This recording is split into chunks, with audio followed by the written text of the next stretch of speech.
And we're live. Welcome. It's Justin Sausage Games, and today it's Temporal Tuesday again. And we're back with more Assassin's Creed Syndicate.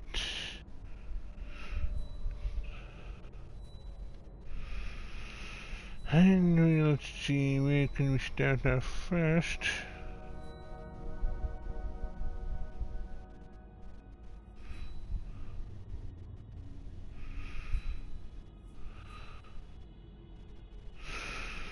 Okay.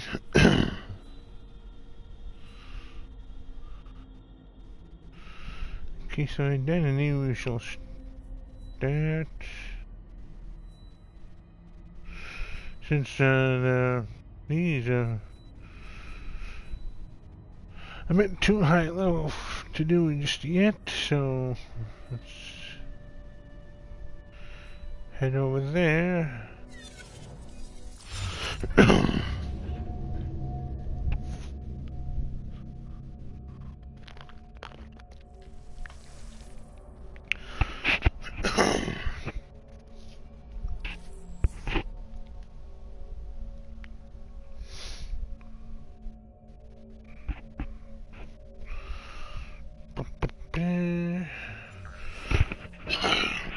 Sorry, just got stuff in my throat.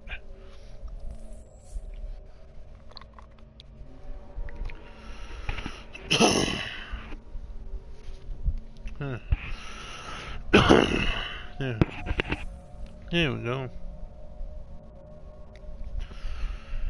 Just had to clean my throat out. Okay.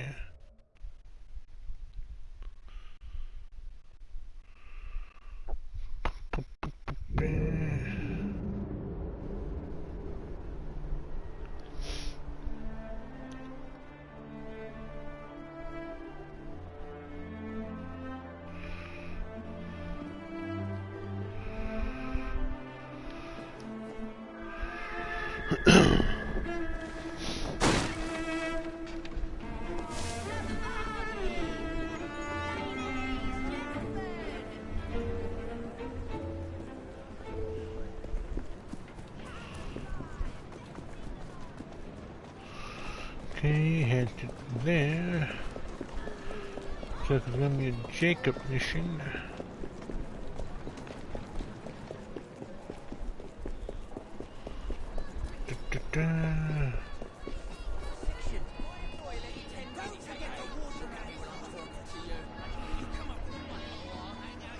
Jacob intends to hunt down Mr. Jones to uncover Plutus.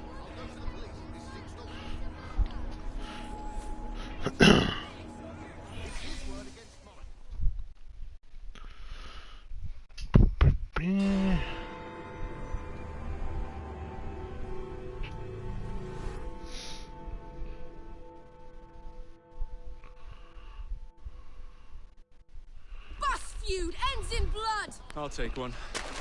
Here you go, sir. I say we stop this goodwill towards strangers nonsense and focus on what London really needs. Solid leadership, whose hard work will raise everyone up to success. As go the titans of business, so goes the world. Oi! You weak fool! Get a job!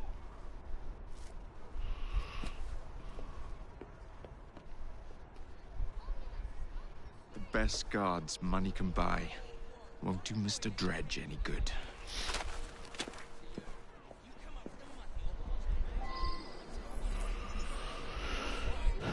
Okay, don't kill any policemen. Darling, look! Well, that is surely the most peculiar thing I've ever seen.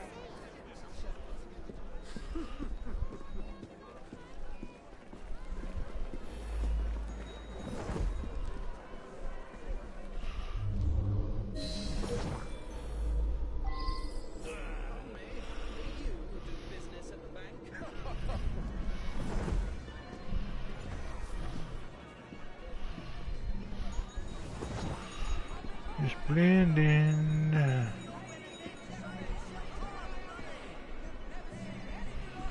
Just that natural.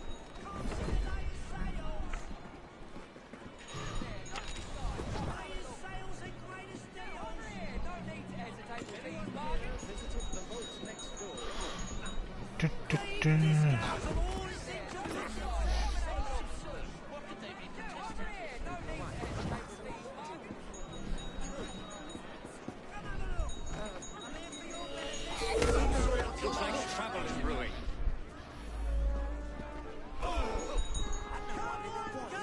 What's all the ruckus?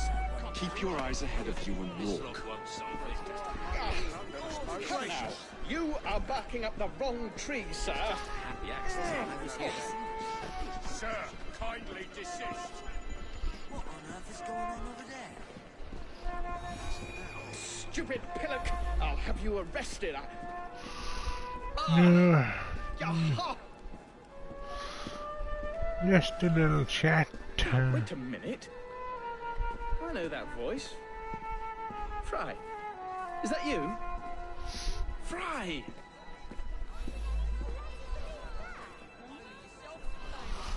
Yep. The less you fight, the sooner you'll be released. Eyes front. Do you think it's a crime?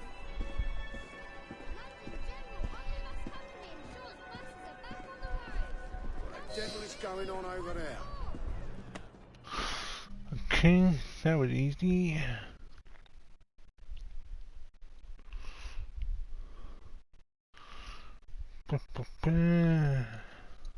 Jacob, it's me, Sergeant Frederick Aberline. Freddy. Sergeant, undercover. There's to be a robbery at the Bank of England, I'm sure of it. Robbery? It's a fortress. The boys at the station thought I was joking. Wouldn't be so funny if it was their life savings. Who's behind it? That's confidential. Oh, come on, Freddy. I can help you. Imagine the headlines. Thieves caught in the act. Aberline right, all along. Well, Got a I nice suppose I window. can fill you in a little. Every fiscal quarter, a branch of the bank is robbed. Never the same branch. The thieves are supplied by Cockham merchants. Thanks for the info, Freddy. It's Sergeant! And I'm keeping my eye on you.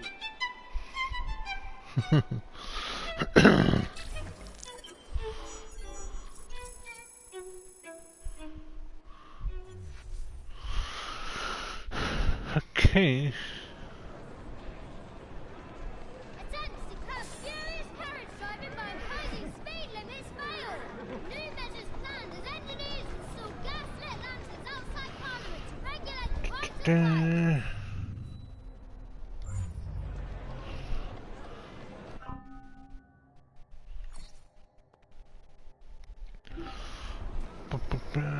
Okay, so where to... Can we go next?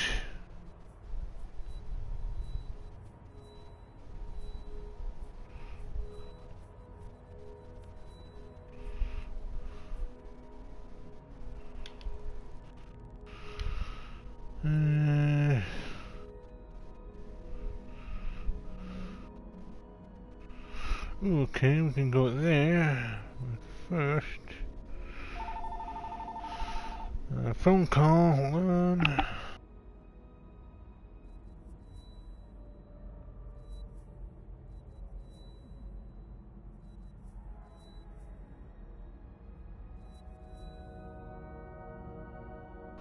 I'm back. Sorry about that. Let's see. Where was I?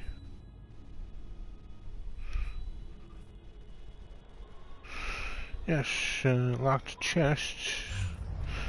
I definitely want to get that before we head Omnibuses off the street. west. No end in sight for travel problems.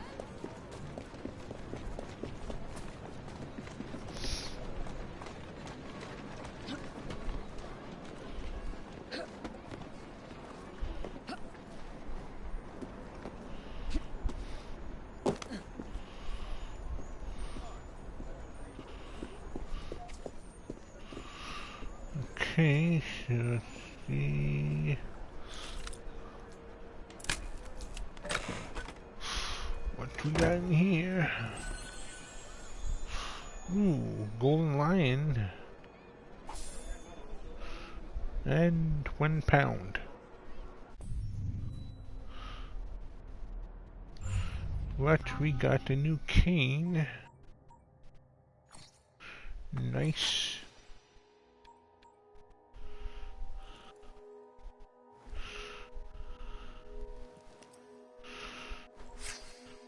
Got jade kukui.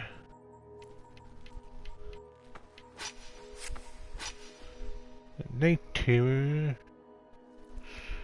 Needs to be crafted.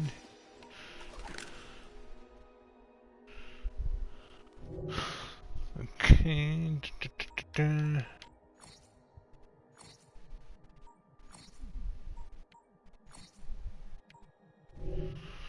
Bank of England. Anyways, let's...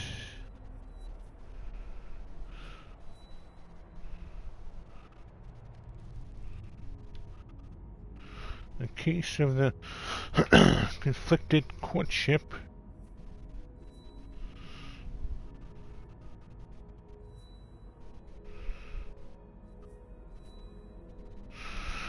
Let's do that first. That's okay. 200.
A tragedy in the park. Another chance to sort out a diabolical conundrum. One that I'll turn into a one-a-penny read for Purlock Publishing. Okay. Need to head to the park. Investigate that crime scene.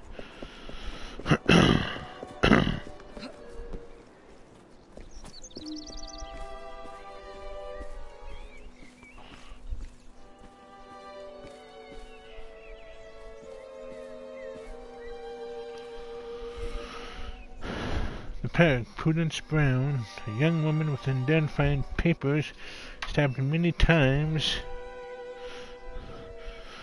Wounds indicate a left-handed attacker. Okay.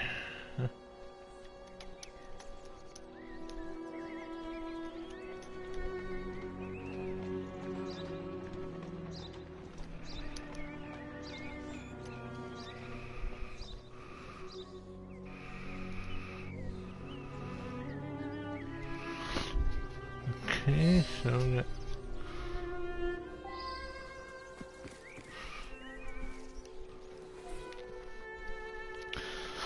a small paper packet containing powdered medication stamped Dr. Trevor Alton with an address. Now that I've seen this, I should ask more questions. Yeah, but I'm not completed the crime scene investigation. Handbag contains an appointment diary. 10 a.m. Trevor, Park Noon. Gilbert, his house. The address is indicated in the back of the agenda. I should return and find out about this.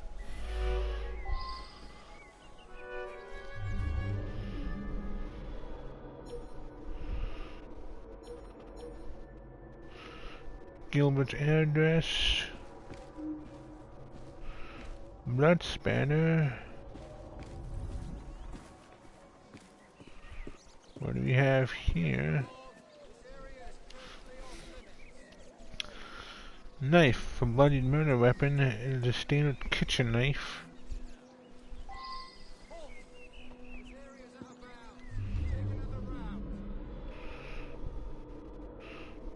Knife, the murder weapon.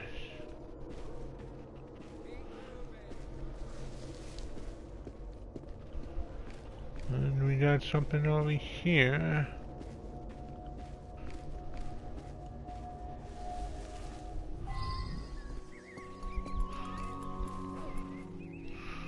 Huh, that's the music box.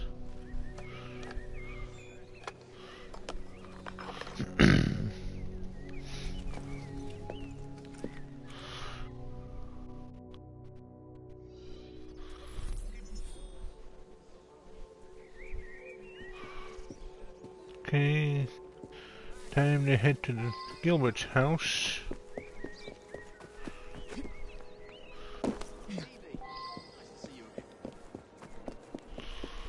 And do some questioning there, see what we can find out.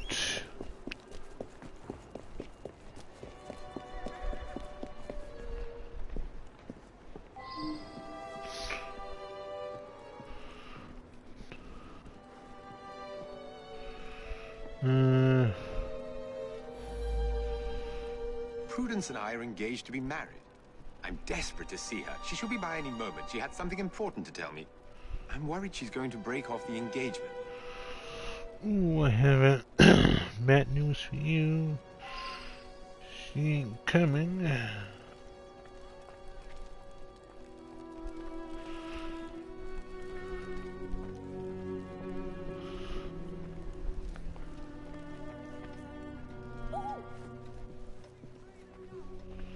This is highly irregular. Will you be staying long? Gilbert's house, letter from Prudence. Dearest Gilbert, I have something of the utmost importance to tell you. I shall call tomorrow at noon.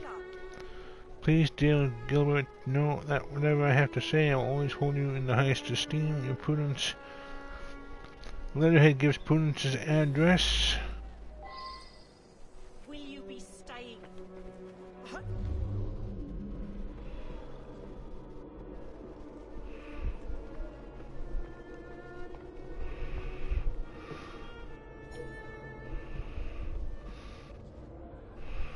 And nothing else up here.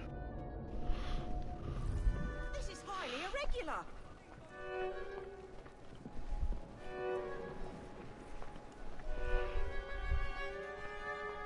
I hope you don't plan on visiting often.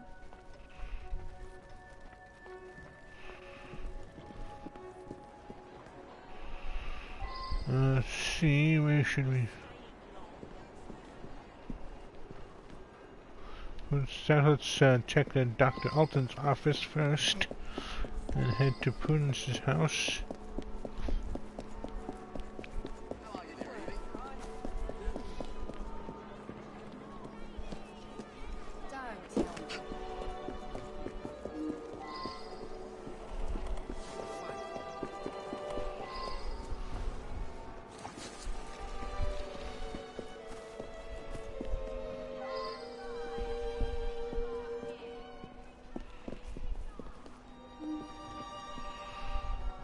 Okay, let's see.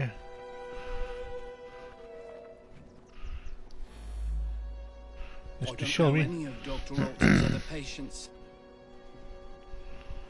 Okay.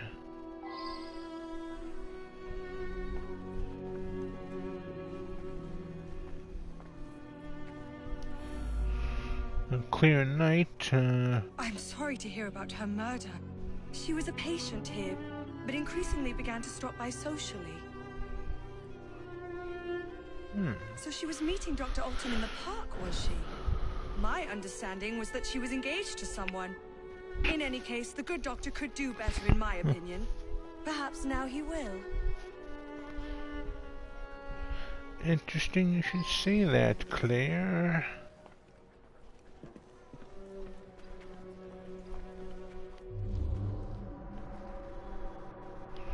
There's the doctor upstairs.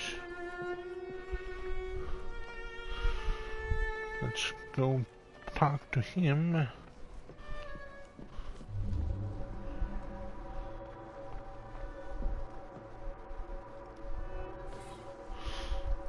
Dr.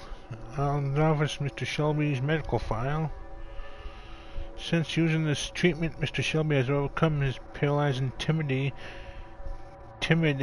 with astonishing success. However, owing to the effects I've seen of the same drug on Mr. Baxter, I feel obliged to terminate Mr. Shelby's use altogether. I believe I should reinterrogate a suspect.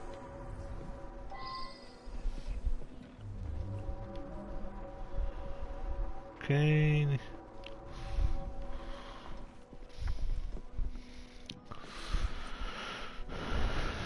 Prudence's medical file. Miss Brown came to see me, oppressed by grave anxiety concerning her recent engagement.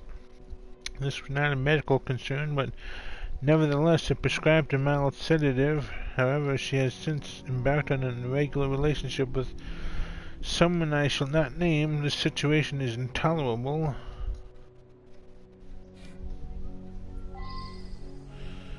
Interesting.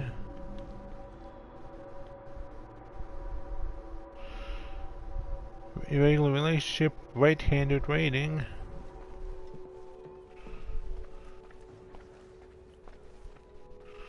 So I'm assuming the doctor's right-handed.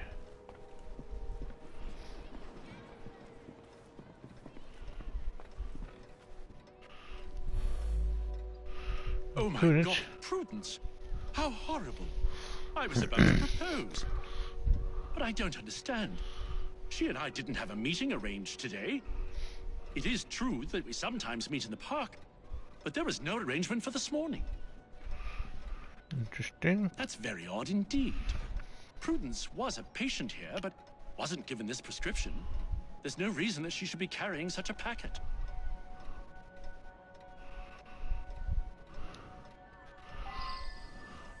So someone in your office is forging documents from this.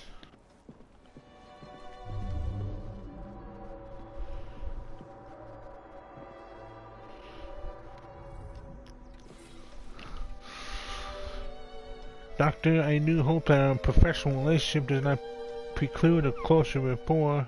Yours and most sincerely, Miss Claire Knight.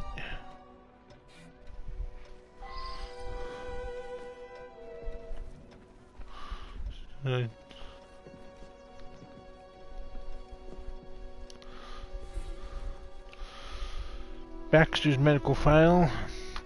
Baxter now appears to be totally reliant on the treatment. He consumes far more than the prescribed dosage and is constantly demanding more. In addition, he has become alarmingly aggressive, going so far as to assault me physically. Furthermore, he has recklessly seduced several women over the past few weeks. Now that I've seen this, I should ask more questions.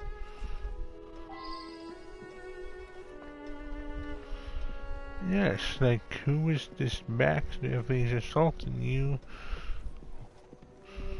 where can I find this guy? Cut cheek. An unfortunate incident. One of my patients became overexcited. Really? You appreciate, I'm sure, that I cannot discuss the condition of any of my patients. Yeah, I can respect that, but if someone's committing crimes, then, well, using medicine, shouldn't you, like, let us know? That way more people don't get hurt.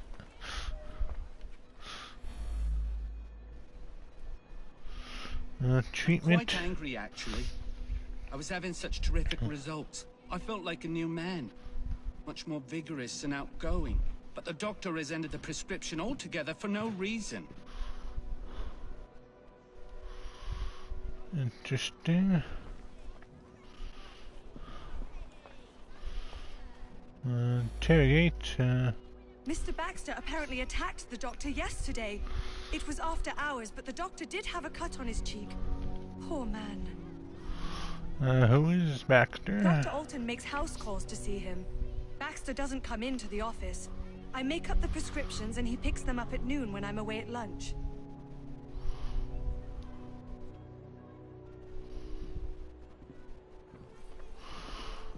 Okay, so let's visit Prudence's house.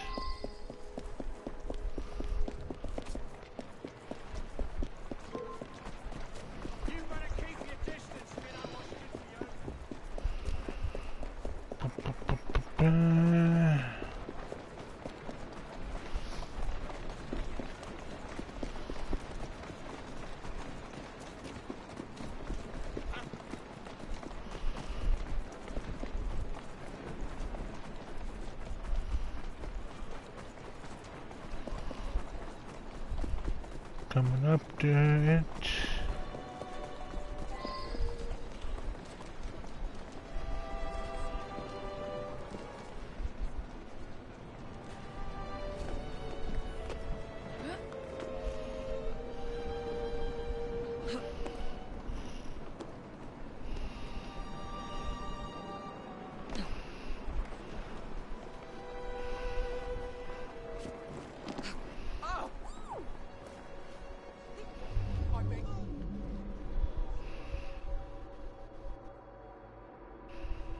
Oh, did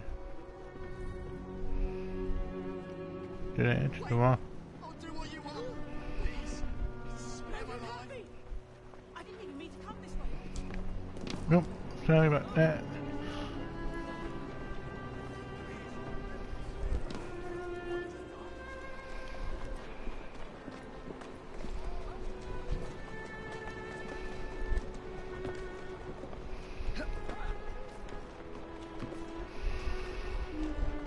Sorry about that, people. Just,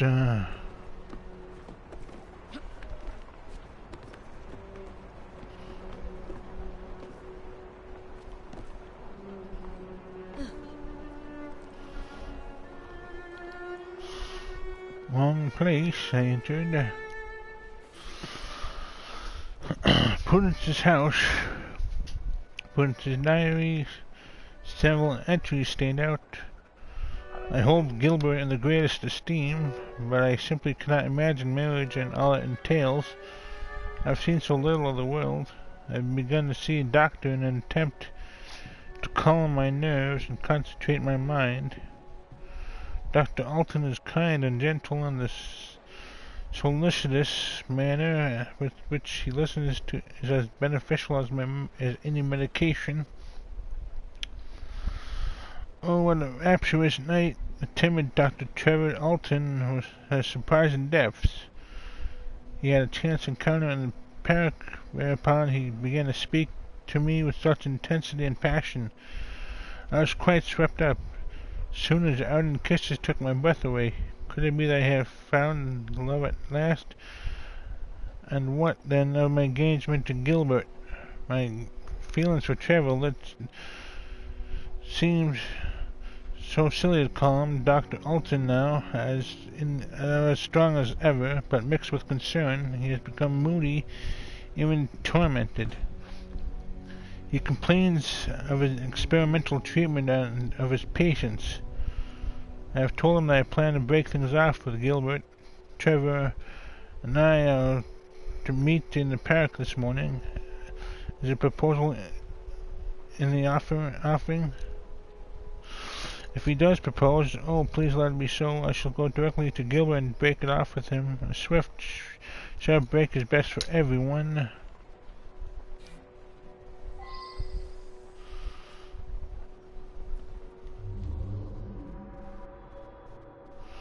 Ooh, got a clue here.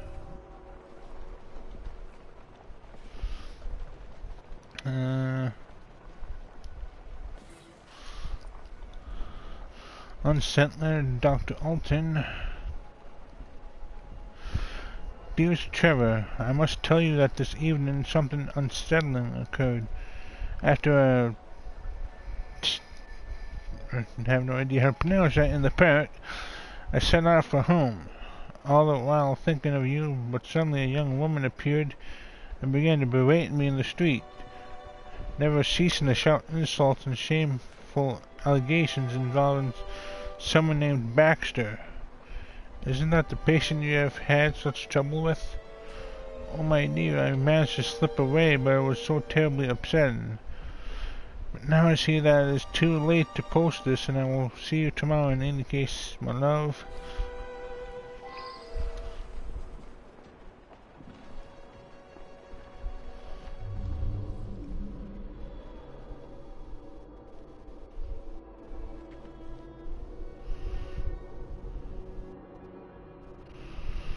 Okay, so we got someone down there.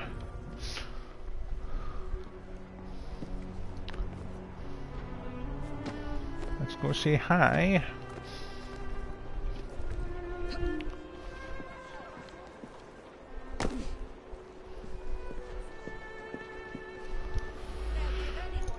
I saw her kissing my man in the park, didn't I? I followed her to the street yesterday, but lost her. I'll come every day if need be, until I catch her again. That trollop better promise to let him alone, or I'll give her what for. And why is that? He's all mine, I tell you. All the girls want a bit of Baxter, but they can't have him. You ask him yourself, he lives just that way. Oh, really? I'm gonna continue my...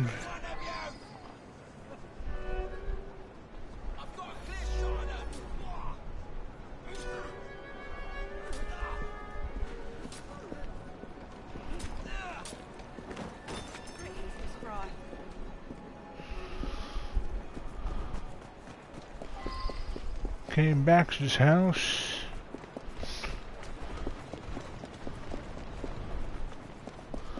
Let's go pay a visit to Baxter and see what's up.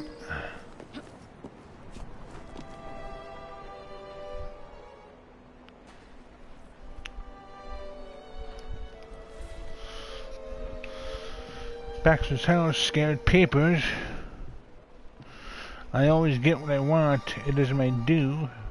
Written by a left-handed man.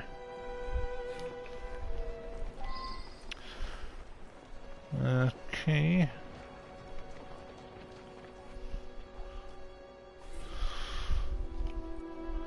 She means nothing to you. You are a monster of my own making. Written by a right-handed man.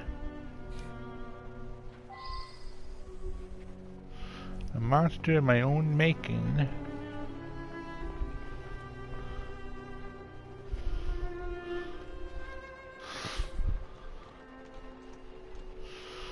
You're nothing but a burden to me, a pathetic, sniveling burden. If only I could be rid of you, written by a left-handed man. Sounds like an argument.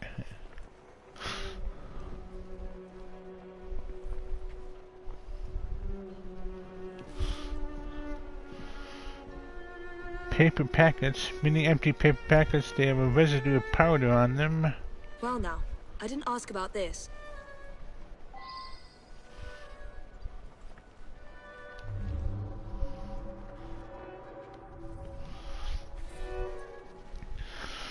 A collection of kitchen knives identical to the one found in the crime scene. One is missing.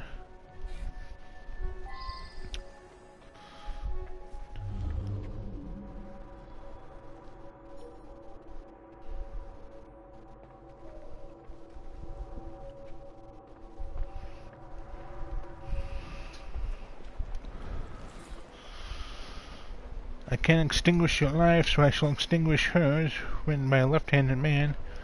There was a spot of blood on the note.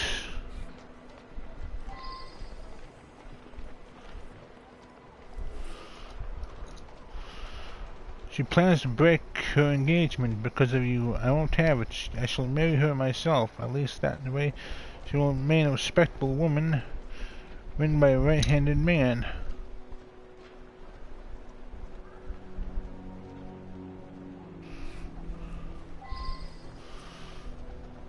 Okay, so we all got all the clues here. Monster of my own making. It is my due.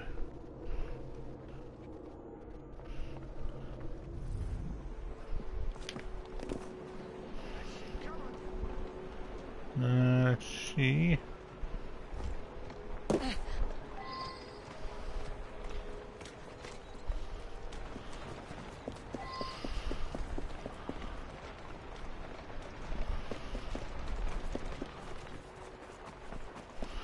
First, let's double check if we got everything, because we want all the evidence we can get.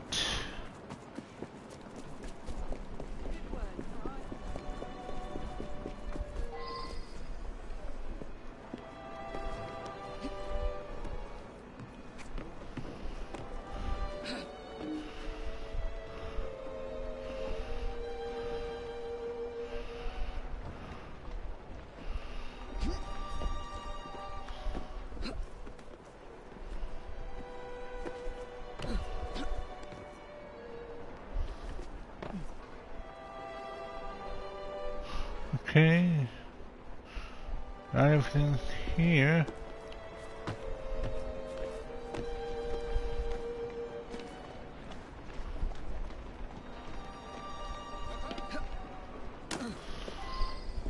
Okay, so let's go back to Gilbert's house.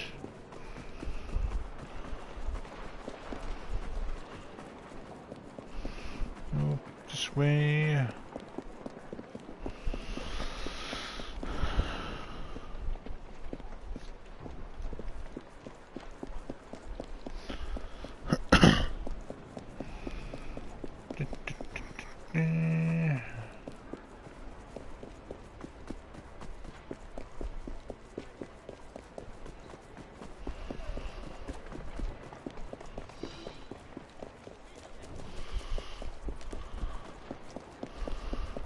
Double check that we have everything before we go back to the doctor's house.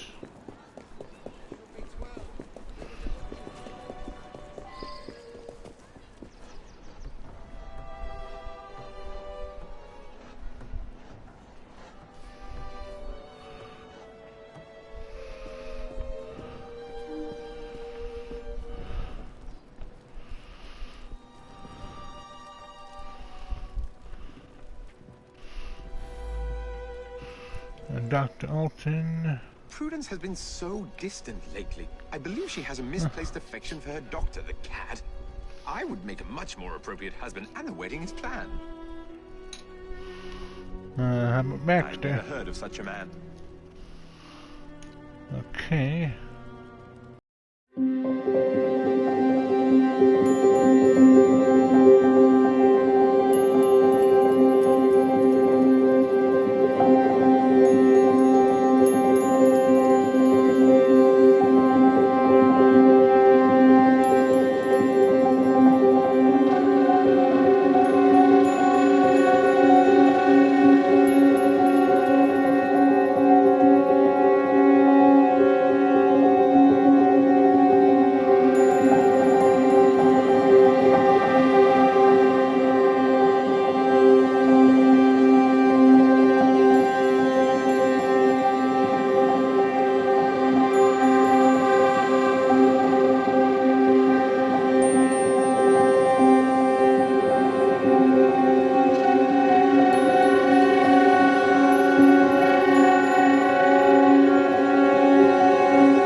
He seduced the innocent Prudence and then killed her to prevent us from marrying.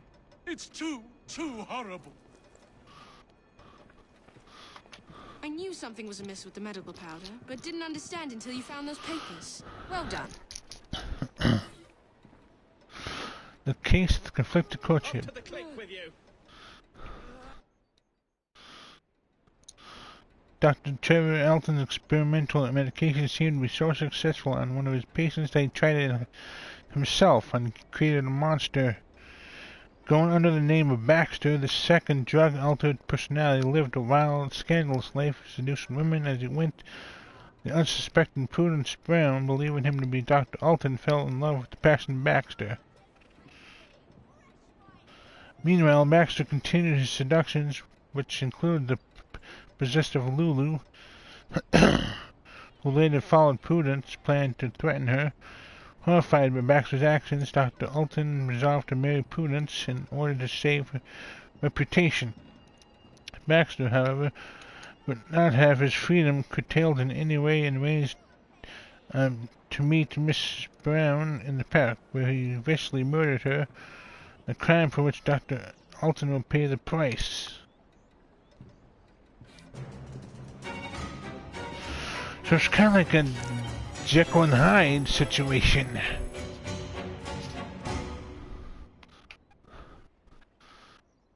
Yeah, that's one of my favorites. Kind of like a Dr. Jekyll and Mr. Hyde story. Perfect for Victorian London. The classic Robert Louis Stevenson novel.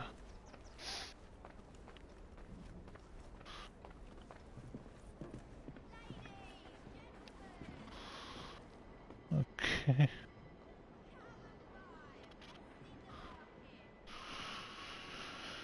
And let's see now.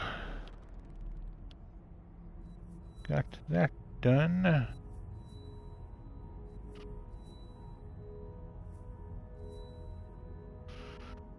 The Fiend of Fleet Street.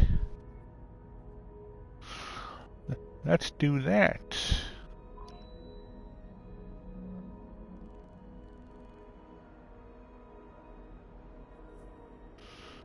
Okay, is there fast travel nearby? No.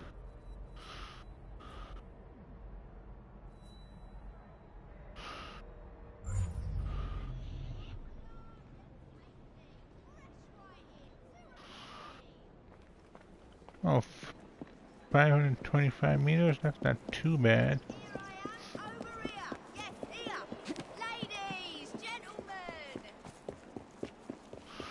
Okay, so we're going to doing a little bit of Sweeney Todd.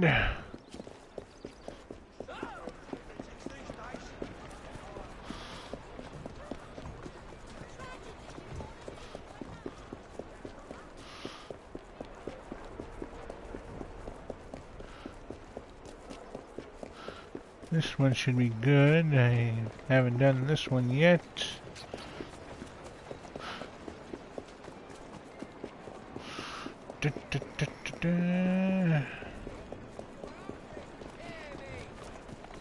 Walk on, girl.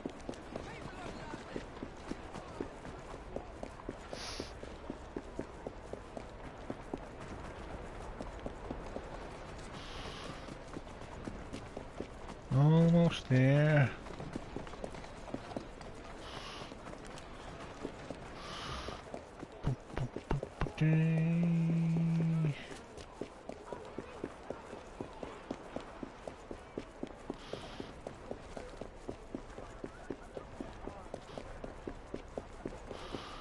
It's going to be just around this corner up here to the right.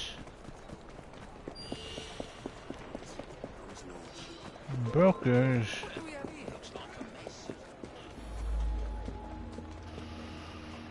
Oh, you blighters.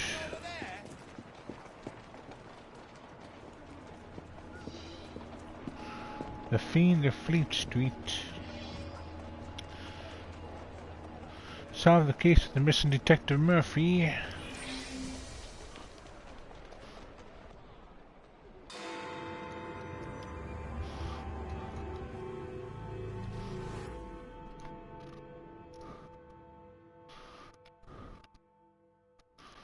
Ah, this is one that's most promising.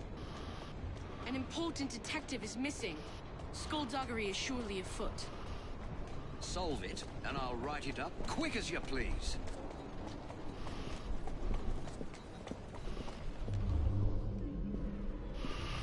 Okay, so let's go here, Fleet Street.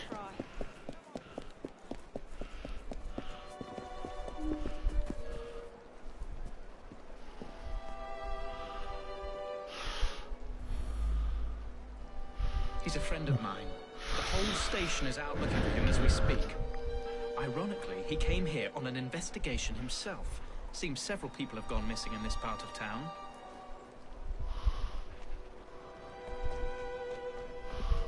Interesting.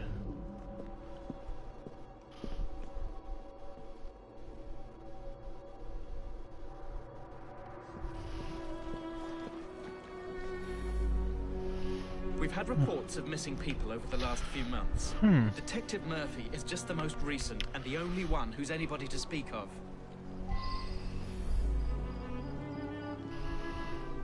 Okay, investigation zone unlocked.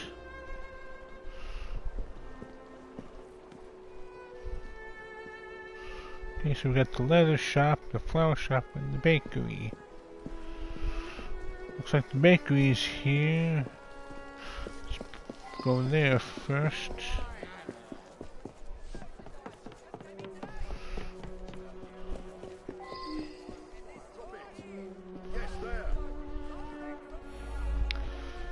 Mrs. Moffat. Listen, you're asking about missing people. Bought a meat pie, he did. Stayed and chatted for a few minutes, then headed off to the barber. Did he now? Meat pie and bearers.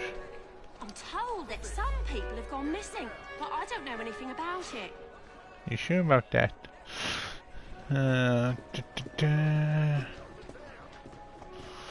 Okay, so let's go to the barber shop.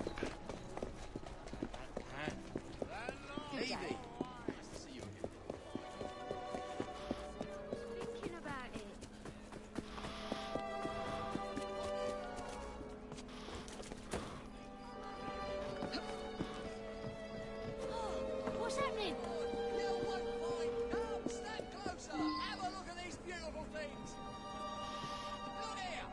Okay. Fiendsod. Yeah, I gave him a trim. He asked no-ended questions. When I cut his hair, I notices a tattoo right at the base of his neck. A green Celtic cross it was. You're right. Several people have disappeared over the past months. Some of them were customers of mine.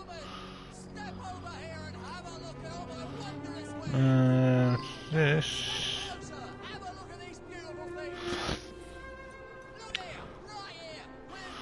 Shopping barber's razors.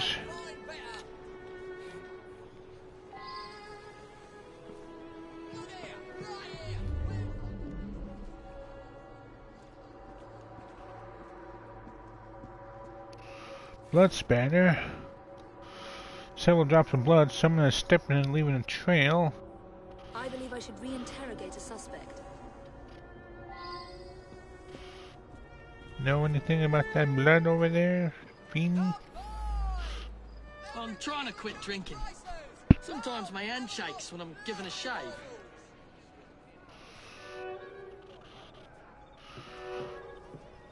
Kind of a flimsy reason.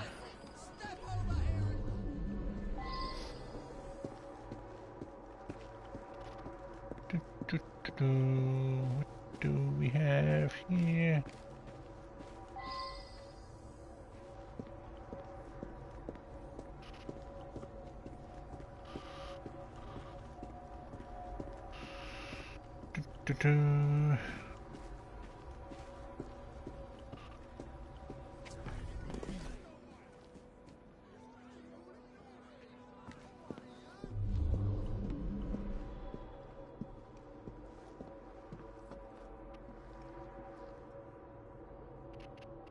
Huh.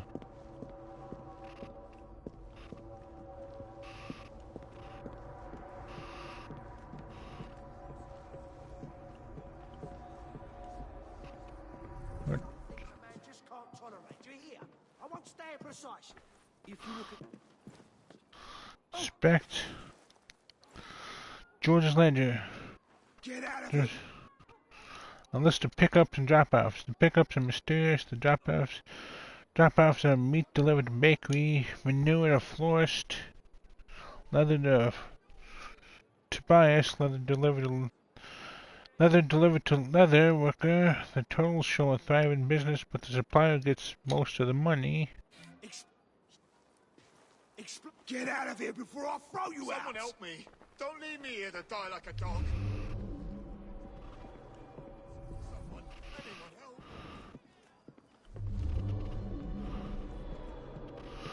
Don't worry, sir. I'm just investigating crime.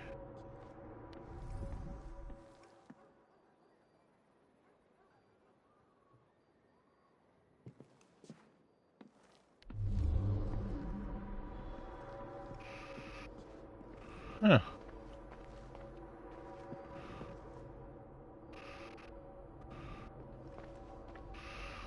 Well, we got a body up here.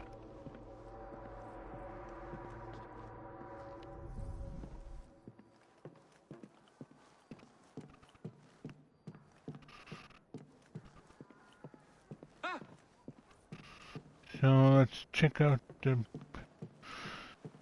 the forest and the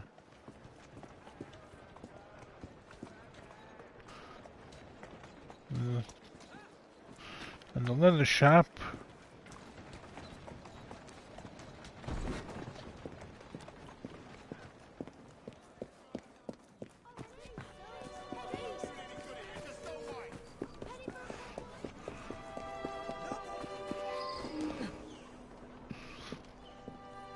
Hello there.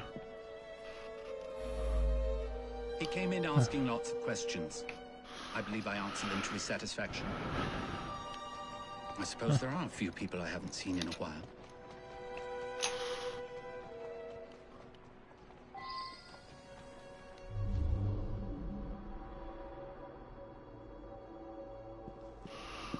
Take a look around. If you don't mind, Tobias.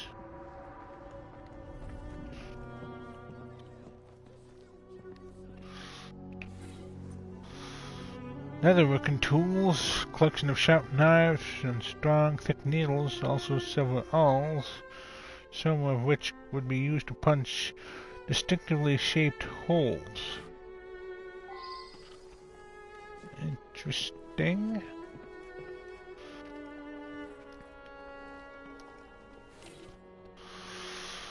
Another scrap, a sheet of leather with a diamond-shaped hole in it.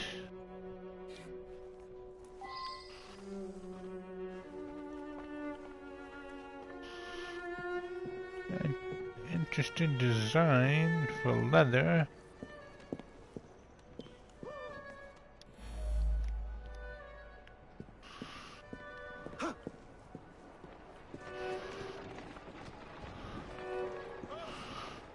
Okay, let's go back to the let's go to the flower shop now.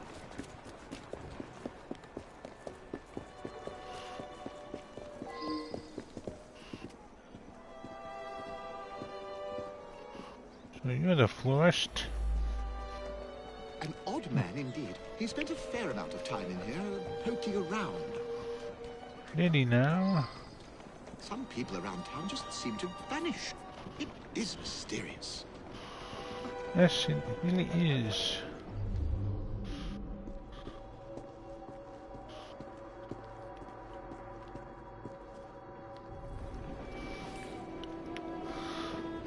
A sack of manure for plants. Examination shows that small bits of bone are mixed in.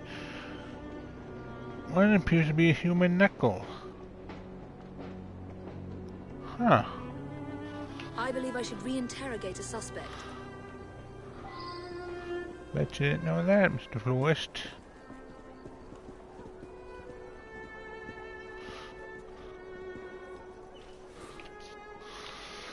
Leather bag made of pale leather. On the bottom is a fading green image.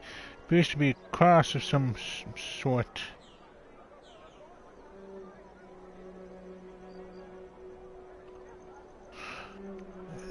Like one of the fading green cross. One of the victims had a Celtic cross. So that is human skin.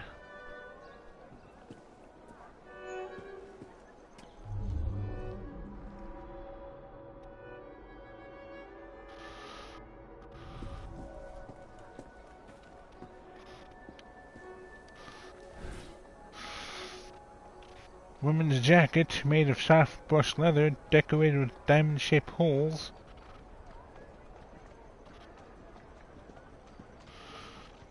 Soft brushed leather, diamond-shaped holes from the leather worker. Detective Murphy. I saw him going into the barber shop when I was on my way to work.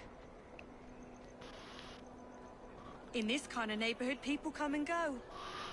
Do they now,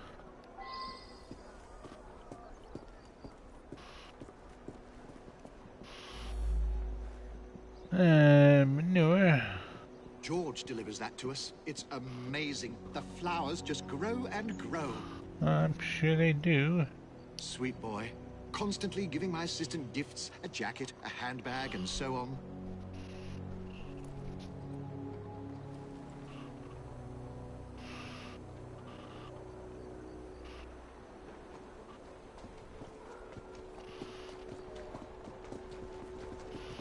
Okay. George is my sweetheart. I think he plans to propose marriage soon. Maybe even today. Huh, interesting.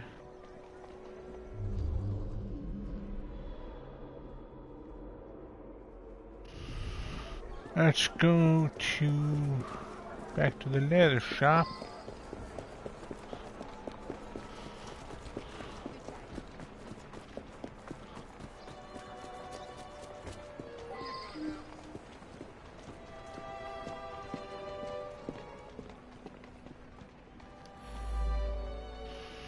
Why would you want to know about him? Stupid boy. He does deliver tan leather on occasion, but I really have very little to do with him.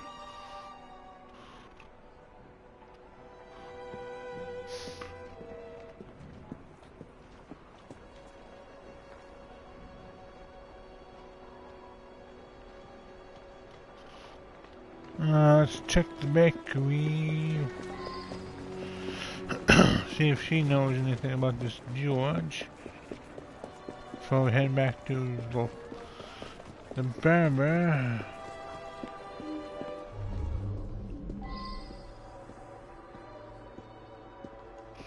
Ooh, I missed some clues.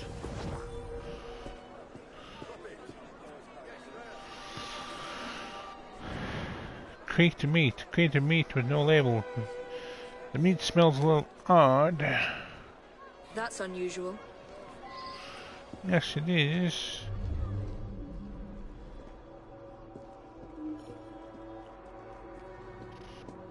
What do we got here?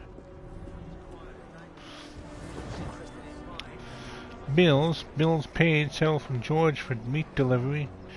It seems Mrs. Moffat pays promptly and gets a good deal from George.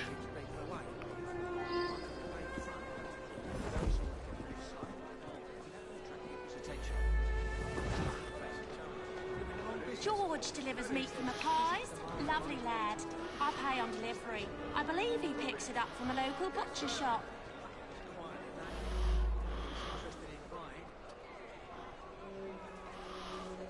So she might not know the deal. Let's... Oh, the butcher shop. Butcher shop open, so let's pay them a visit.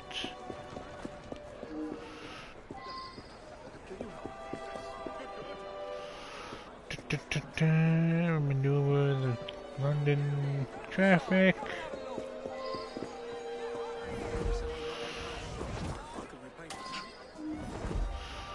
Who's me? Who's me? Investigate crime.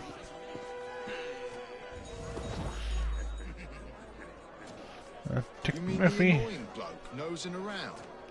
I told him to sod off. I pride myself on the quality of the beef I sell. Somebody's selling cheap around here, though. My sales have dropped off. George? I don't know any George. Ah,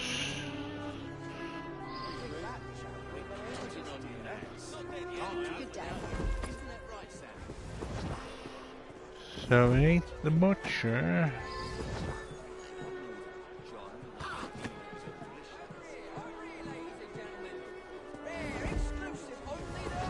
Let's go to the barber shop now.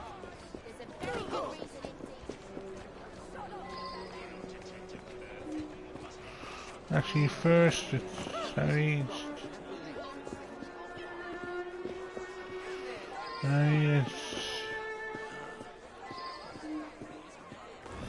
okay, no clues there. Just wanted to double check.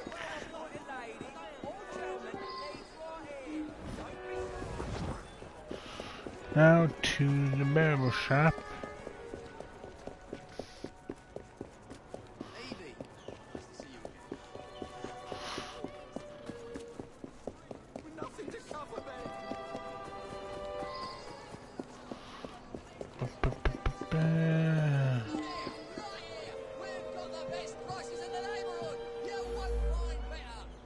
George was in here earlier, getting an haircut. He wanted to look nice for his girl. He's been seeing Joanna from the flower shop for some time now. Said he's finally saved up enough money to pop the question.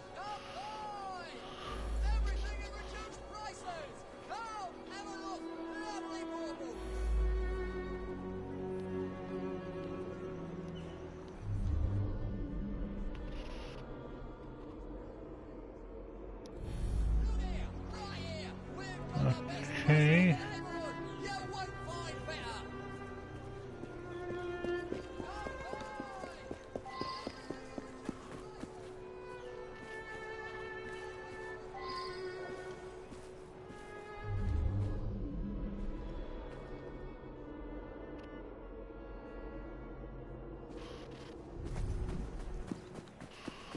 Let's check.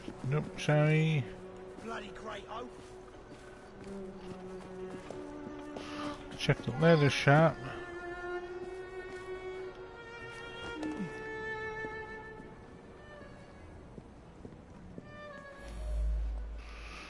Nope.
Flower shop.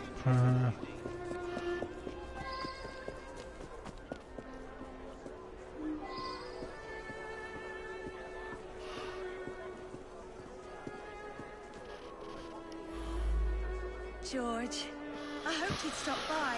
I want to see his new haircut. He must be at his house. Oh, I do hope he proposes soon.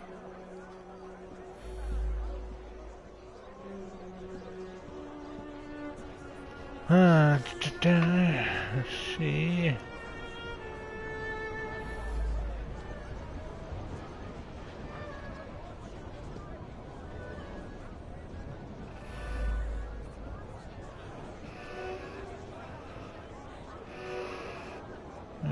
Ba-ba.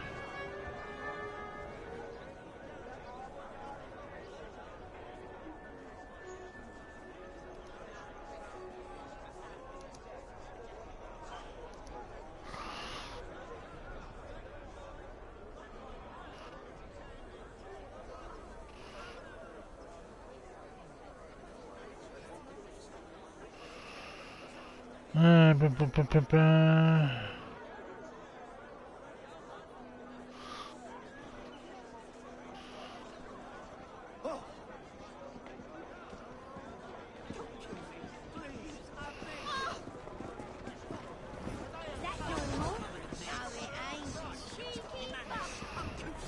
Okay.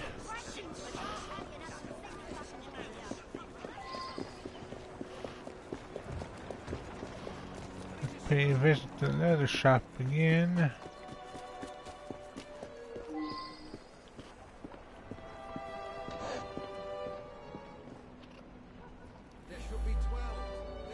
Why would you want to know about him?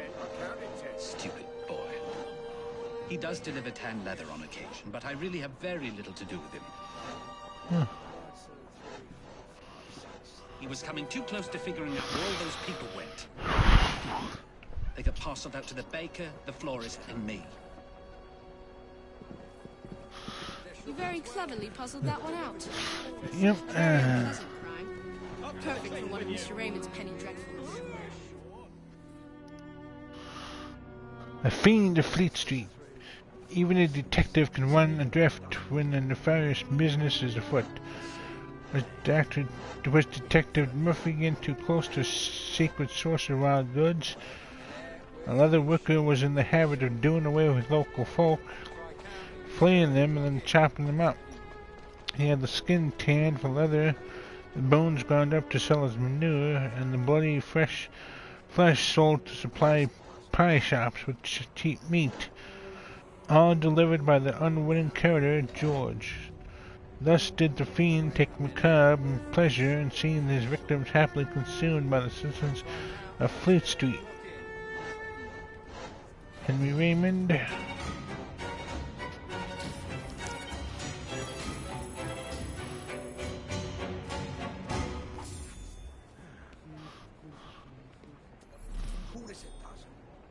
Having 2 skill points. Yeah, 30.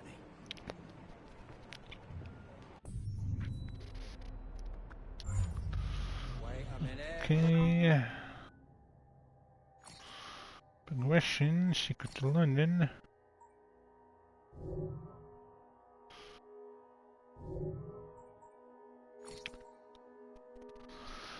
Let's see.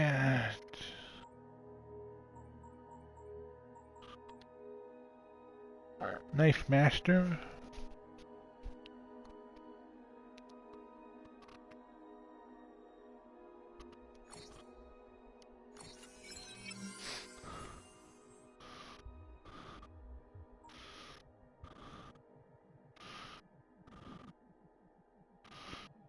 Okay, yes.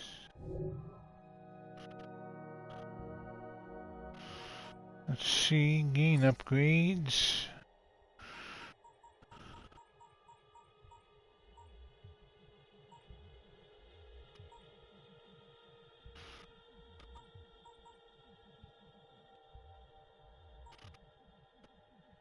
T-magnet.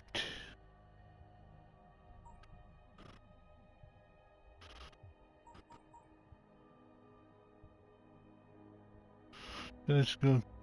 Can't afford it just yet.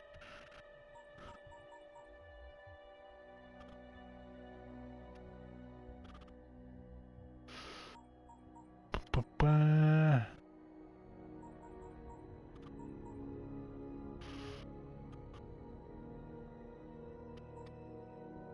Black market affiliation.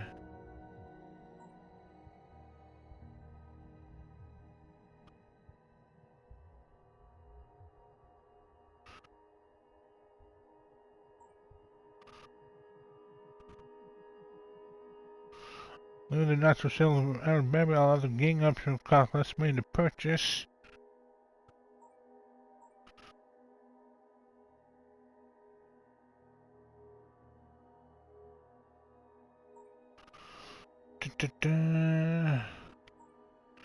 Ale heist. Carts contain ale shipments run throughout the city. Hijack or escort them for cash reward.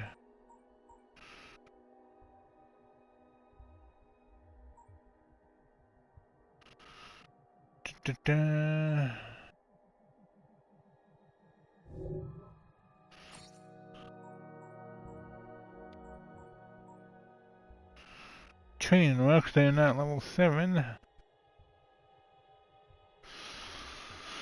Can't afford that. Book boots. There are more rook-themed carriages roaming around. Look for them on the streets of London.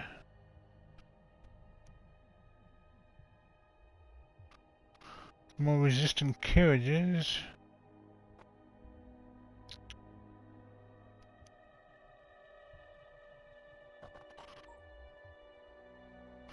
Let's do this.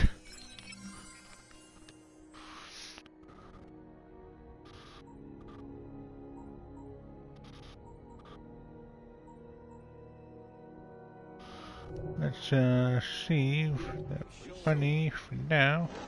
Try counting instead of looking.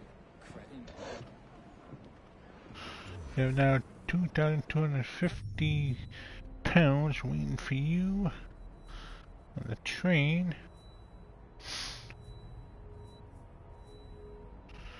The mystery of the twice dead professor. Ooh, get 2,000 pounds. The twice dead professor. That sounds interesting.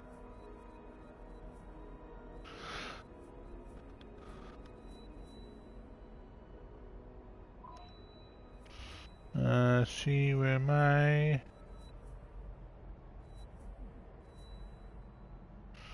That's a helix glitch, so...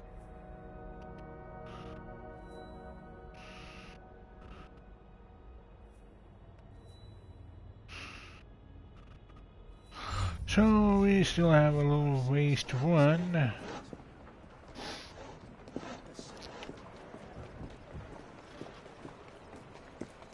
But we'll get there and eventually.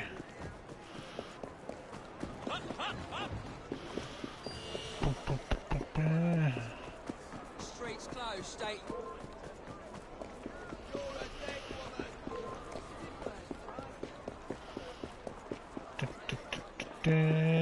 Solving crime in Victorian London.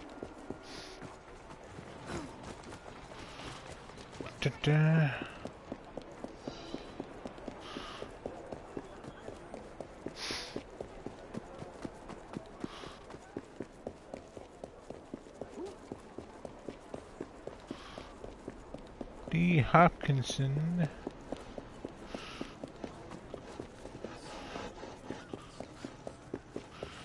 Parent me, come through.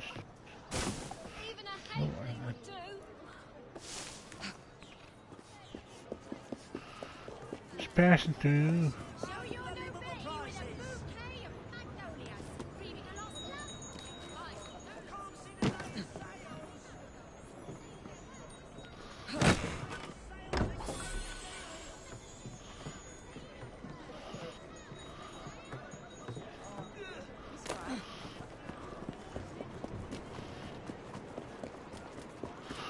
Okay, oh, the stairs I don't need to climb.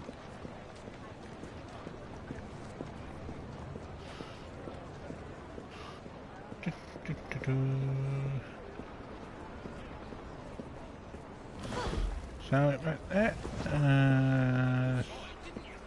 What else can we do? Darling, let's get a drink, shall we? Why not? Some sort of...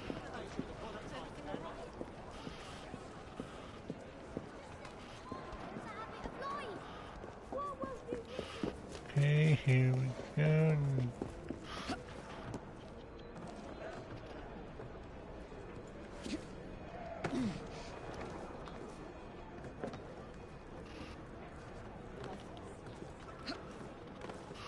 We let go of the thing.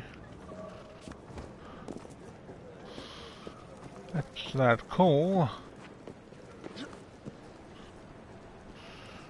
Ah, the stockbrokers again.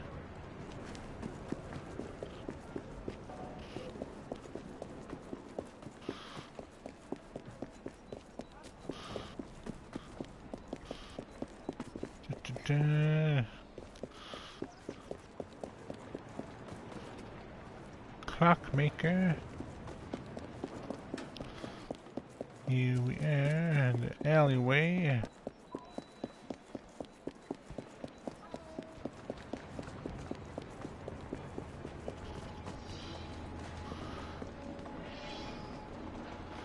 Solve the mystery of the professor who once buried returned to die in his parlor.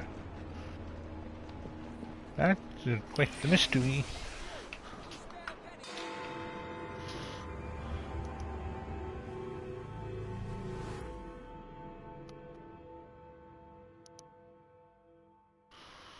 Here's an especially exciting one. Perfect for a penny dreadful. A famous professor dies twice. That's once more than usual. Twice as many sales. My name will soon be known across the nation.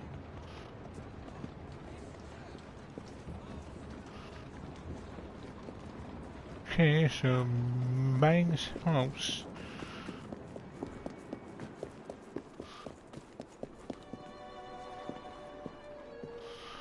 Oh, here we are. Okay.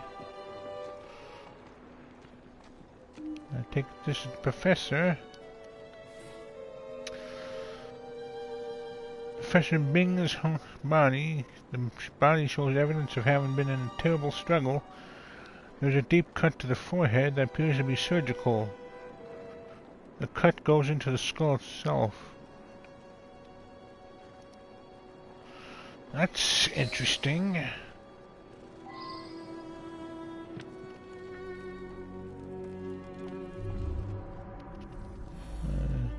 It's so very awful. The professor died of an heart attack just days ago. Then tonight, I hear pounding at the door. I open it to find him bleeding and in pain. I tried to say something, then collapsed dead. Again. That'd be quite a traumatic experience. Wait, I missed something. He kept repeating, Bar Kesso, over and over. What does it mean? We shall see, find out what could have meant. Look at the little kitty cat. It's unthinkable. Such a great man.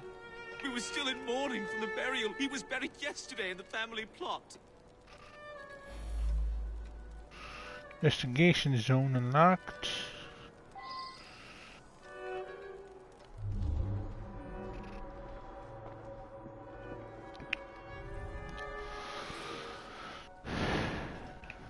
Bing's personal letter. My dearest love, I do not understand your father's antipathy towards me. I feel that he will take steps to disrupt our engagement. Please obtain the assurances that no matter if you marry me or no, we will render you your due when the time comes. Your betrothed, Virginia.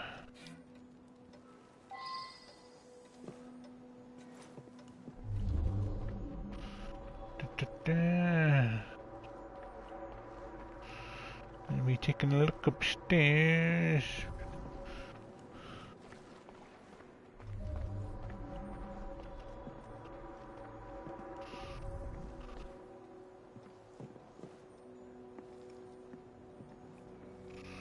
This is interesting. An intricately carved sculpture, evidently of African origin. There's a small recess where something could have been hidden.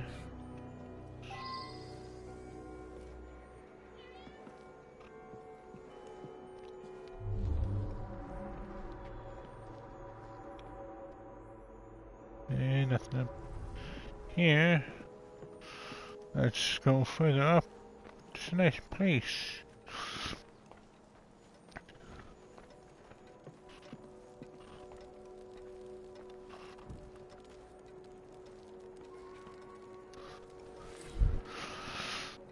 an openly wooden crate shipped from within London and is clearly marked to be opened only by Professor Bing personally. I should go back and ask about this. Yes, we should.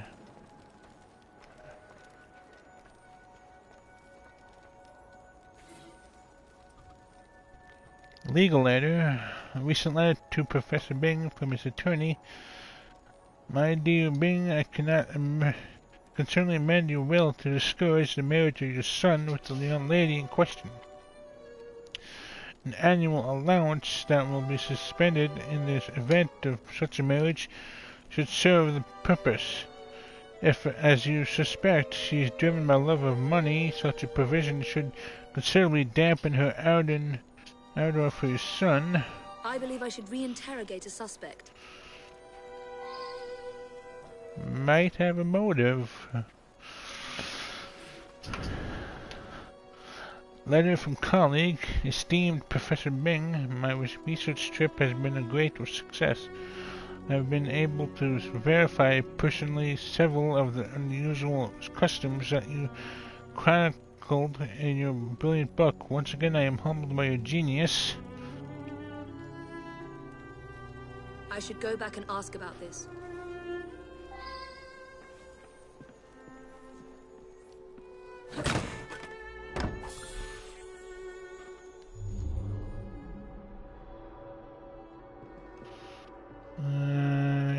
Oh, we missed something. A dead spider. A large, distinctive spider curled up in death.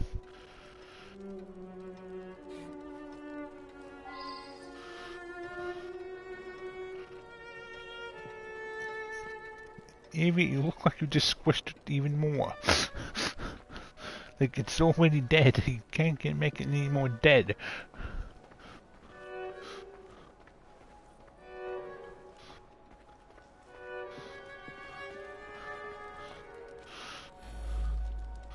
A spider. Spider? Let's get that out of here. Emmett is definitely afraid of spiders. He got that a few days ago. Inside was a statue. I thought it was a marvel. But he told me it was quite common. I don't know who sent it. Huh. Okay, so she didn't know. Probably didn't seem like there was a return address. My father was an eminent anthropologist and something of an explorer. He made his name by investigating the practices of a small village in the Congo. His colleagues at the university often sent him trinkets from abroad. Will? This is no time to talk about Will. It is true that my father and my fiancée didn't get on, but I'm confident that once he got to know her as a daughter-in-law, they would have become friends.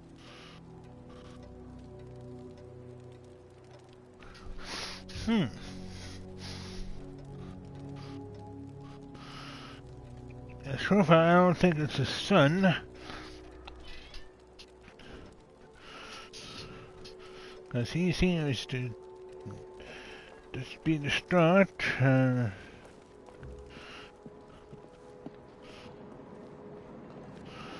So, we got the cemetery and the university.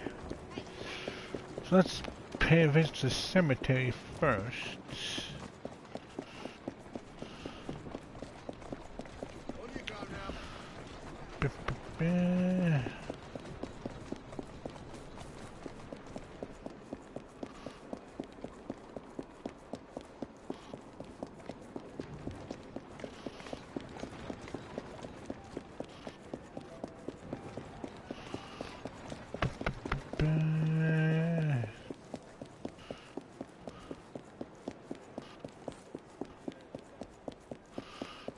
I like the atmosphere of Victorian London.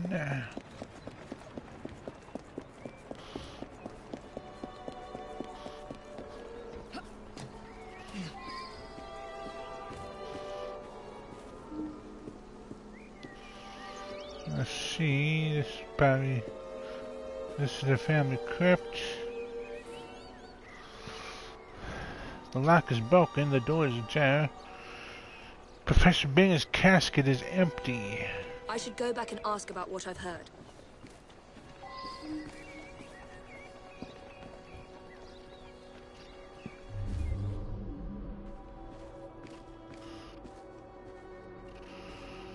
Some clues.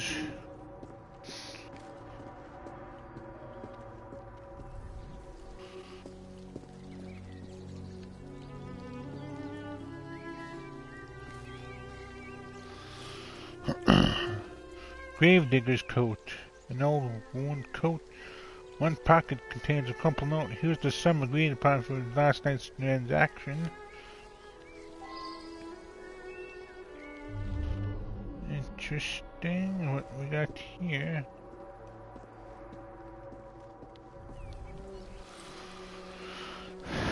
£7 sterling. I wonder if someone could tell me more about this. Someone's just having £7 just laying around in Victorian London. That's very unusual.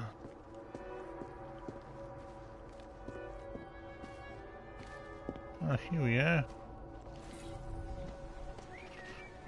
A lace handkerchief with red embroidery.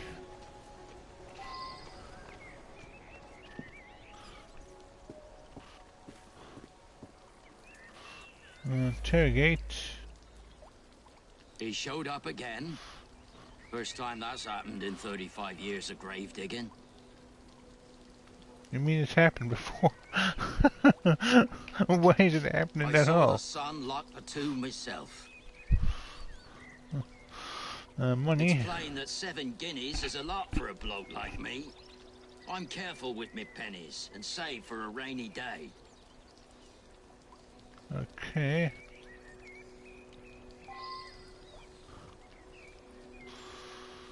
Let's go to the university now.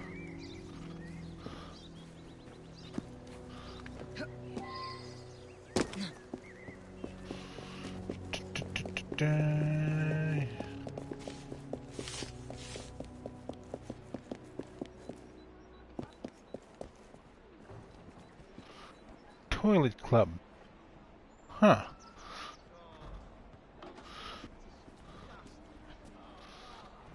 That sounds interesting.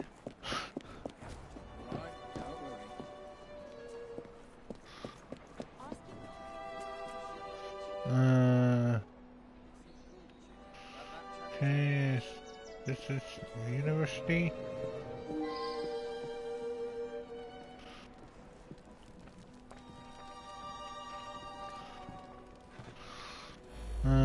Bing, Virginia. A lovely man, and quite wealthy. I only wish he had lived to bless my alliance with his son. Will. I'm sorry to hear about that. Do you know whether that change was actually made? I hoped you wouldn't find that. I'm afraid several of the faculty purchase cadavers for research purposes. It's a fact of university life. Yeah. Not usual for medical, like, schools who get cadavers for research purposes. An eminent colleague. He wrote prolifically. Probably no one will ever amass the amount of knowledge he acquired. Okay. Got some clues here. Treatise by Professor Wilson. On the topic of an unusual Bolivian spider, one passage notes that the venom produces a state resembling death, and that some Andean tribes use the venom during the rite of passage in which initiate boys experience a symbolic death lasting 2 or 3 days.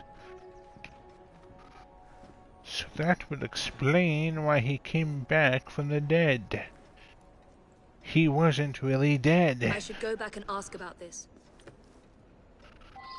So he was pretty much buried alive. University spider illustration. An illustration of a spider resembling the dead spider found in the Bing room. A note describes it as a rare spider found in Bolivia whose venom is a strong tranquilizer.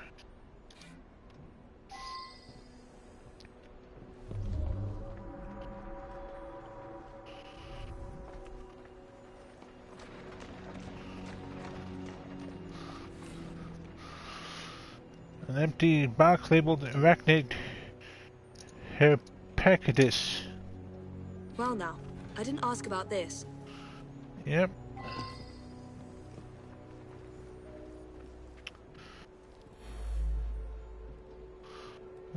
Spider. My thesis subject. My South American colleagues tell me that this particular arachnid is only found in the Bolivian Andes. Fascinating subject. I'm most vexed about that. A rare specimen of the sort I've been studying for years. It escaped a few days ago, no doubt due to that scatterbrained assistant Virginia. Interesting.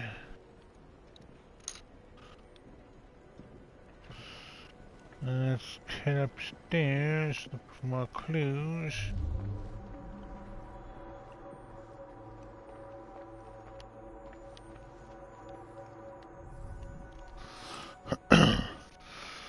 Book written by Professor Ming. The intriguing customs of deepest Africa. An entire chapter is torn from it. Now that I've seen this, I should ask more questions. Yep, but first... chest.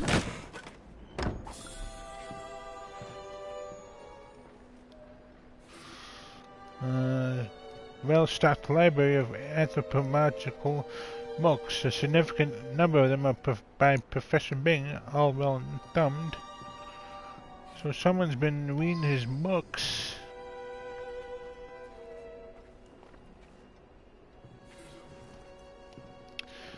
A pedestal with nothing on it, however, on a descriptive label is written. Begesu tribal mask, a jackal.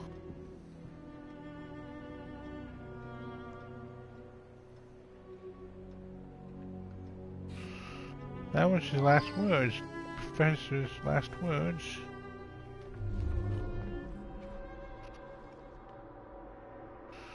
Okay, there's some more clues down the first floor, so we shall come back to you, good sir. Let's gather clues first.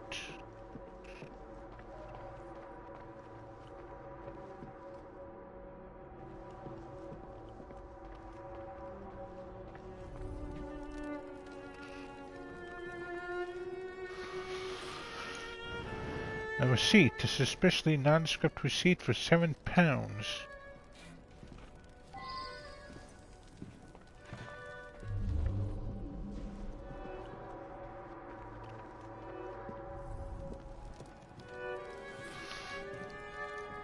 A lace handkerchief with red embroidery. Where have we seen that before?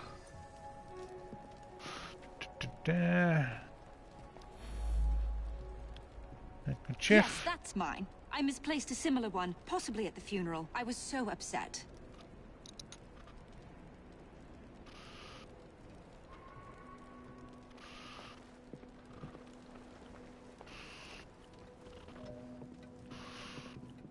Okay.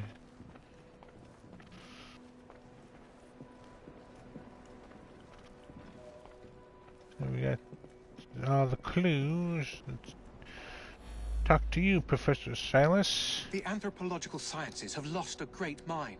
He revolutionized the field. It is my fond hope that I may inherit his mantle. Huh. Which one is that? Sorry, difficult to read. I've lost my spectacles somewhere. I recently traveled to Africa in order to continue studies on the indigenous tribe Professor Bing discovered some time ago. Okay.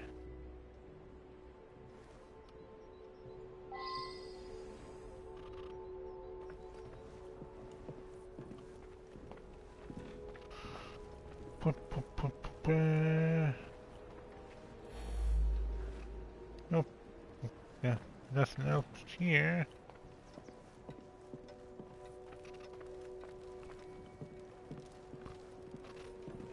Let's see.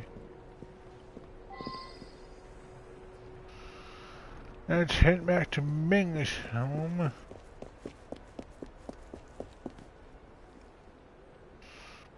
I think we got everything we had needed from the cemetery.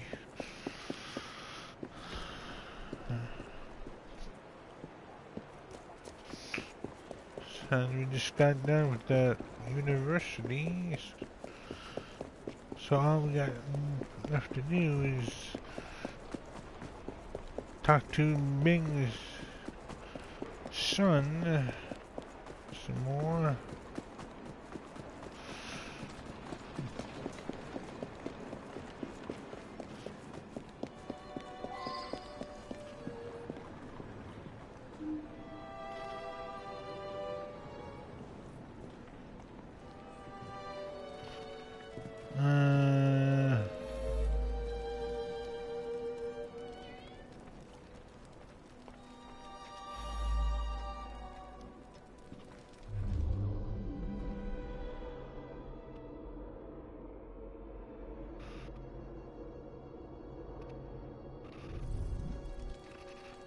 Maybe we need to go back to the cemetery.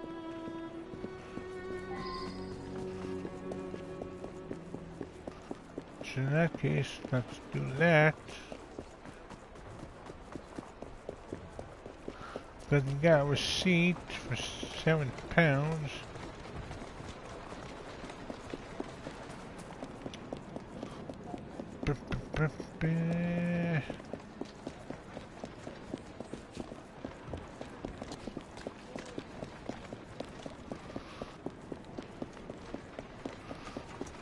Grave diggers, funeral services.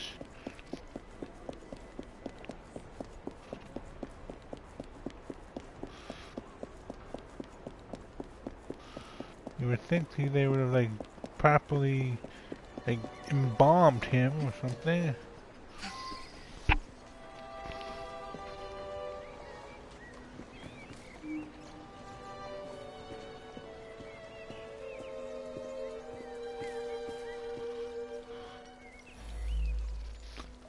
A grave robbery.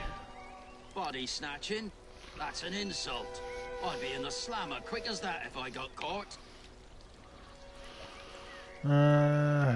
So I sell a body or two on the side. A man's got to eat, ain't he? I broke the lock and left him on a barrow just behind his tomb. It was dark, I couldn't really see. But some fella come by and carted the old professor off. It's money back there. You can likely still see the tracks. Okay.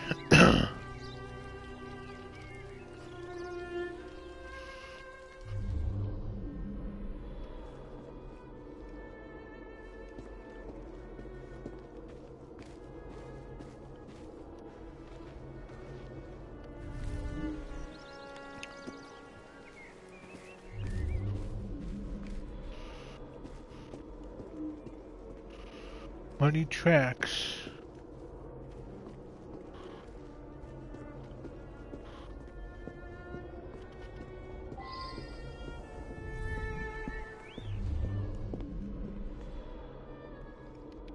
There we are.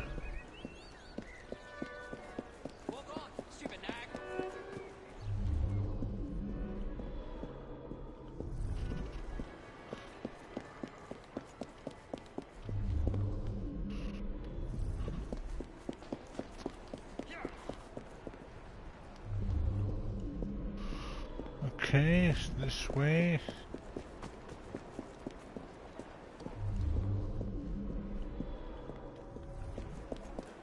We're on the trail.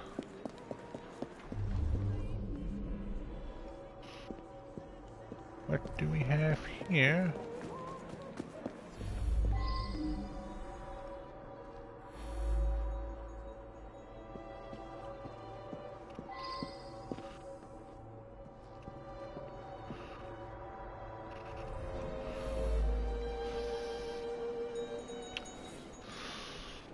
Abandoned house, tools, includes a saw and a small hammer.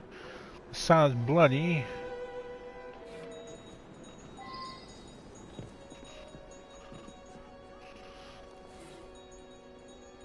A single page torn from a book on the Begesu tribe, describes ceremonial rituals involving sacred masks, incense, and chanting.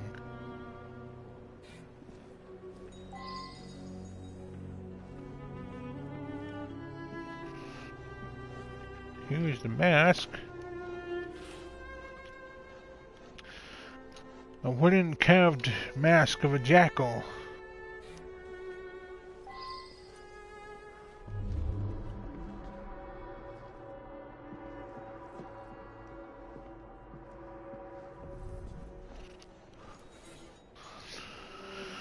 Ripped chapter. An entire chapter ripped from Professor Bing's book, The Intriguing Customs of Deepest Africa. The chapter describes an ancient custom whereby members of the Begesu tribe ceremonially ingest the living brains of respected elders in order to obtain the knowledge of that elder.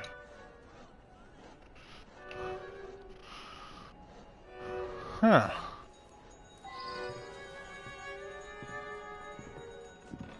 So someone wanted to eat the professor's brain to obtain the professor's knowledge. A small pile of cold ashes giving off a perfumed odor.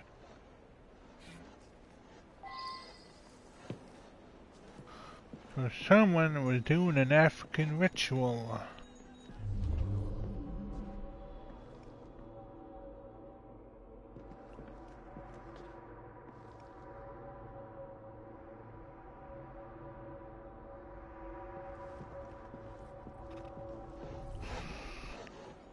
Huh. What do you know? Standard eyeglasses broken in two.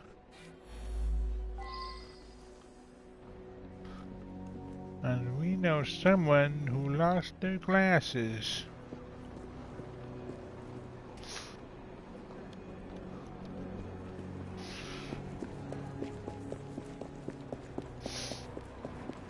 And someone who wanted to take up the professor's mantle.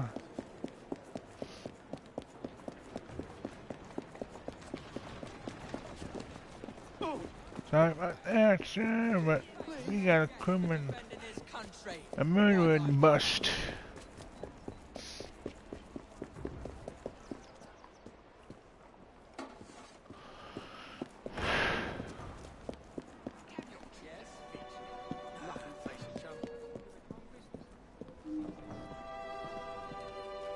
Let's see, where is he? He's upstairs.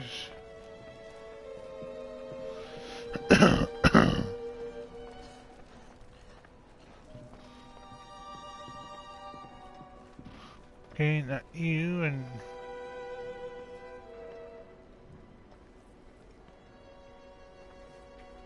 the hell?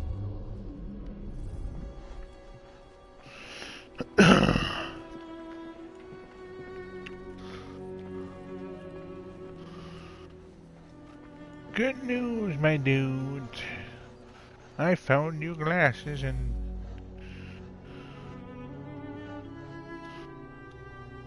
I required his knowledge in order to become the greatest anthropologist in the British Empire, and his beloved tribe of savages provided the method. That Professor Silas was particularly cunning and gruesome. Mr. Raymond will be thrilled.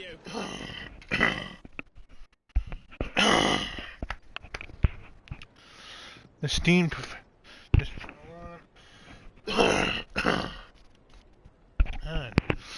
esteemed Professor Bing was the victim of a diabolical plot confected by his colleague and erstwhile acolyte, Professor Silas.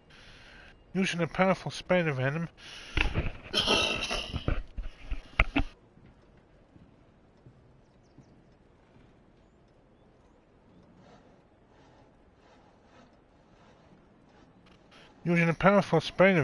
Silas put his mentor into a deep coma. He went so far as to attempt to eat Bing's brains and attempt to ingest his knowledge. All this was inspired by the very African tribe Professor Bing himself had discovered. No doubt Silas's mind was imbalanced, as he believed he would surpass all anthropologists by absorbing his mentor's cerebrum.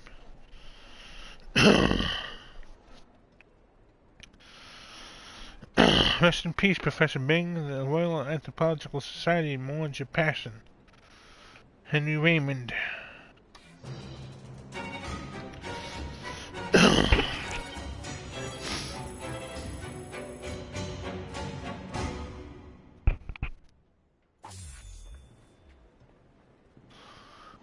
Another 2,200 pounds. Let's see.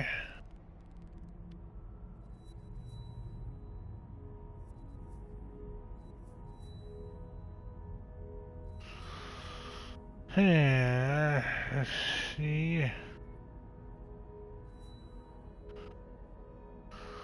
Locked in to die.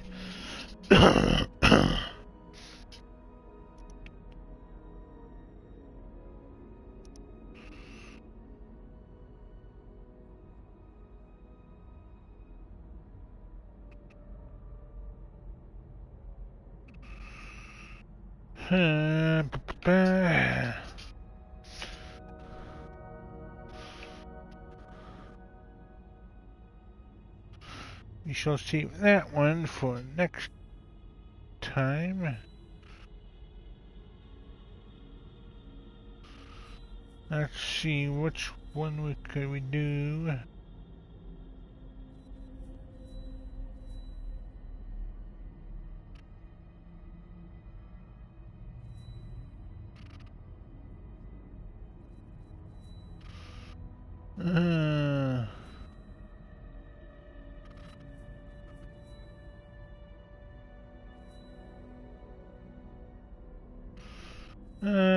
We shall probably call it just a little bit early. These probably might take a little bit longer than normal. So we'll save all these for next week. So let's see who we can read out to.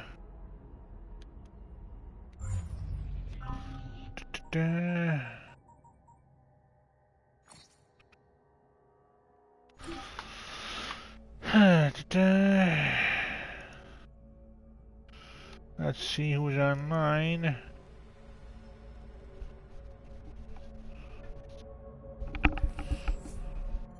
At the moment, and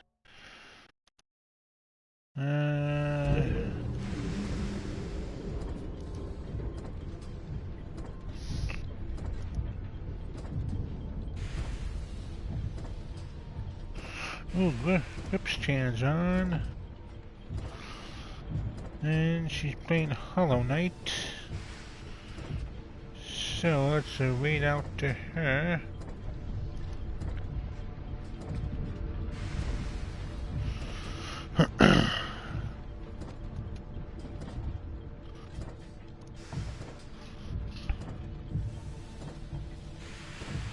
Tomorrow is Miscellaneous Wednesday with more Yakuza 0. That should be fun. So I hope to see you then. Till then, have a good day, everyone.